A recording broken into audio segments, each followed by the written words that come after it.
بسم اللہ الرحمن الرحیم۔ کیسے ناظرین، اللہ تعالیٰ آپ کو اپنے حفظ و امان میں رکھے۔ کیور ود ہومی کے ساتھ میں ہوں آپ کا میزبان professor doctor Mushtaq Aman, professor of medicine and gynaecology, Kausar homeopathic medical college Rawalpindi. آج ایک اسپیشل پروگرام کے ساتھ میں دوبارہ حاضر ہوں، اور اس پروگرام کا آغاز جو کرتے ہیں وہ ہم کریں گے پرنسپلز کے اوپر، اصولوں کے اوپر کہ اصول کیا ہوتے ہیں۔ جنرلی طور پر آپ نے دیکھا ہوگا کہ جب آپ اپنے گھر کی بات کرتے ہو، اپنے خاندان کی بات کرتے ہوتے ہیں، اپنے ملک کی بات کرتے ہوتے ہیں یا کسی چیز کی بات کرتے ہوتے ہیں،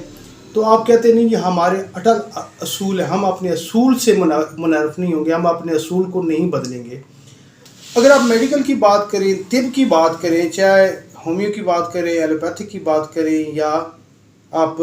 کسی بھی شعبے کی بات کریں، تو اس کے کچھ نہ کچھ اصول ہوں گے۔ اگر ان اصولوں سے کوئی ڈاکٹر ہٹتا ہے، کوئی حکیم ہٹتا ہے، یا کوئی ایلوپیتھک ہٹتا ہے، ہومیوپیتھک ہٹتا ہے، تو اس کا مطلب کیا ہوا؟ اس نے اصولوں سے منحرف کیا، اور وہاں پر کیا ہوا؟ نقصان کس کا ہوا؟ مریض کا ہوا۔ حالانکہ ڈاکٹر کو تو بینیفٹ ہوتے ہیں۔ اگر آپ بات کرتے ہوتے ہیں ہومیوپیتھی کی، تو ہومیوپیتھی کے 5 بنیادی اصول ہیں جو ڈاکٹر سیبل ہنیمن نے، جو فاؤنڈر آف ہومیوپیتھی ہے، اس نے بنایا، اور یہ ایسے اصول ہیں جو قیامت تک تبدیل نہیں ہوں گے۔ اور ان اصولوں کے مطابق اگر کوئی ہومیوپیتھ ٹریٹمنٹ کرتا ہے تو کبھی مریض بھی ناکام نہیں ہوتا، اور بیماری کرونک سے کرونک بھی ٹھیک ہو جاتی ہوتی ہے۔ پہلی بات ہے کہ ہم ان اصولوں کے اوپر بات کریں گے تاکہ ناظرین کو پتہ چل جائے کہ ہومیوپیتھک کے اصول کیا ہے اور ہومیوپیتھک ڈاکٹر ہوتا کیا ہے۔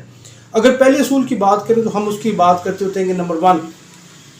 ہم جب بات کرتے ہیں تو یہ اس کو کہتے ہوتے ہیں بالمثل دوا۔ جو بھی دوائی ہوتی ہے یا ہمارا جو طریقہ کار ہوتا ہے اس کو ہم بالمثل کہتے ہوتے ہیں۔ بالمثل کا مطلب کیا ہوتا ہے؟ کہ ایک جیسی علامات جو باڈی پیدا کرتی ہوتی ہے، جو جسم پیدا کرتا ہوتا ہے، چاہے وہ وائرس کی صورت میں کرتا ہے، بیکٹیریا کی صورت میں کرتا ہے، کسی ڈیزیز کی صورت میں کرتا ہوتا ہے، ایسے ہی ہمارے پاس ایک میڈیسنز ہوتی ہے جو سائنسی طریقے سے، جو میری پیچھے لگی ہوئی آپ ان میڈیسن کو بھی دیکھ رہے ہیں، کہ جو سائنسی طریقے سے پروو ہو کے گورنمنٹ نے اتھرائز کی ہوتی ہے، اور گورنمنٹ نے اتھرائز کر کے اس کو فارماکوپیا میں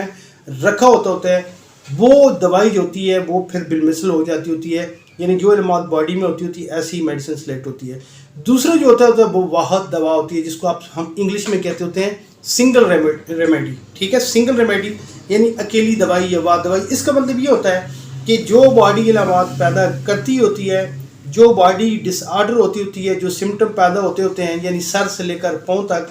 انہی علامات کے اوپر آپ ایک میڈیسن سلیکٹ کرتے ہوتے ہیں، وہ اکیلی دوائی استعمال کراتے ہوتے ہیں۔ وہ آپ کی کرونک جتنی بھی بیماری ہوتی ہیں، چاہے کسی بھی صورت میں ہوتی ہیں، ایسی دوائی جو ہوتی ہے وہ اس کو سنگل ریمیڈی ہوتی ہے، وہ ٹھیک کر دیتی ہے۔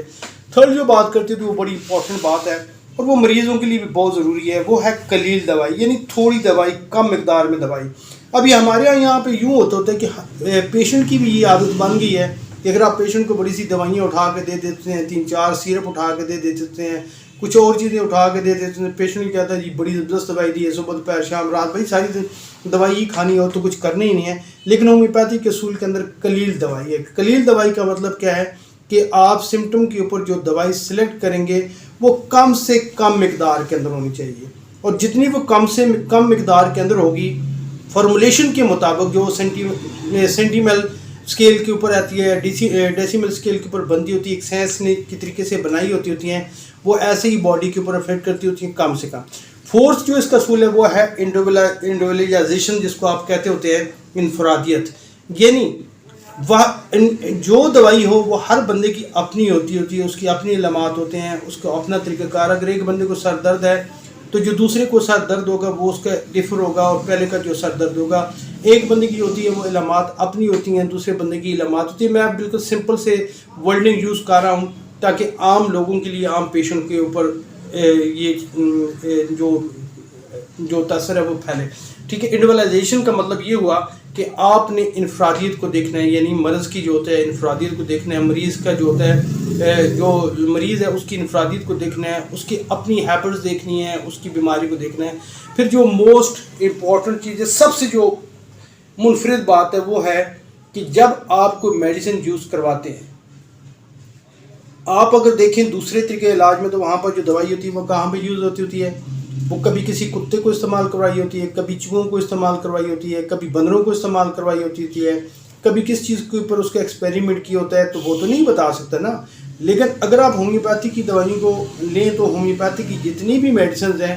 یہ ساری کی ساری professor doctor Samuel Hahnemann founder of homeopathy نے اصولوں کے مطابق ہر دوائی ایک سائنسی طریقے سے ایک انسٹیٹیوٹ میں ایک فارمیسی کے اندر استعمال ہوئی ہے. کس کے اوپر؟ مختلف قسم کے انسانوں کے اوپر استعمال ہونے کے بعد ہر انسان نے اس کے اپنا تاثر دیا کہ میں نے کھائی مجھے یہ ہوا، میں نے کھائی مجھے یہ ہوا، اور اس کی چیزوں کو نوٹ کر کے تب فارماکوپیا یعنی جو میڈیسن کی کتاب ہوتی ہے گورنمنٹ اتھرائز کرتی ہے اس کے اندر شمار کی جاتی ہوتی ہے، جس میں اس کے افیکٹس اور سائیڈ افیکٹس کو ڈسکس کیے جاتے ہوتے ہیں. تو یہاں پر جتنی بھی ہومیوپیتھی کی میڈیسنز آپ کو دیکھیں گے، ٹھیک ہے، یہ ساری کی ساری جتنی بھی ہوتی ہیں وہ انسانوں کے اوپر استعمال کی ہوئی ہے. اسی طریقے سے آج جو میں جس کیس کو مین ڈسکس کرنا چاہ رہا تھا انہی اصولوں کے اوپر بھی کم سے کم مقدار جو ہوتی ہے وہ میڈیسن کیسے کرونک ڈیزیز کو ٹھیک کرتی ہوتی ہے، اور تھوڑی جو دوائی ہوتی ہے مطلب سنگل ریمیڈی وہ کیسے ٹھیک کرتی ہے. میرے پاس ایک کیس آیا تھا، تقریباً 45 ایج تھی ایک میل کی، اور اس کو جو مسئلہ تھا اس کی باڈی کے اندر جو کریٹینائن تھی وہ تقریباً 2.8 سم تھنگ تھی، اور جو اس کے ہارٹ اٹیک ہوا تھا اس میں جو ڈائگنوز ہوا تھا وہ اسکیمیا یعنی دل کی طرف جو خون کا بہاؤ ہے وہ کم ہو رہا ہے یا آکسیجن کم ہو رہی ہے، اور ڈاکٹر نے یہ کہا کہ آپ کو اگر اسٹینٹ ڈال جائے تو اس سے یہ ہوگا کہ یہ مسئلہ